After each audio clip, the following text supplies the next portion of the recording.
ते म्हणतात ना की हे सगळे अवतार होते किंवा वैशिष्ट्यपूर्ण व्यक्तिमत्व होती, ते खरोखर इथे होते 100%.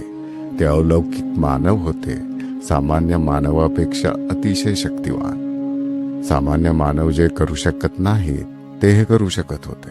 उदाहरणार्थ, त्या काळात अजस्त्र अशा राक्षसांबरोबर लढणे, पापणीच्या एका उकड झापीतच ते त्यांना संपवत असे. बरोबर? तुम्ही आज जे श्रेय एलियन्सना देता, बरोबर ना? एलियन येईल आणि डोळे मिचकवेल, पण परत हे सारे नाट्यमयच असेल. हो, राम आणि कृष्ण या देवतांचा काळ हा नाटकी नव्हता. प्रत्यक्ष लोकांच्या समोर हे सगळे खरोखर घडत असे. जेव्हा रामाचा कार्यकाळ संपला त्यानंतर 5000 वर्षांनी ते कार्य पूर्ण झाले. ते कार्यवाह म्हणून काम करत राहिले. बरोबर? रामानंतर कृष्णाचा काळ सुरू झाला.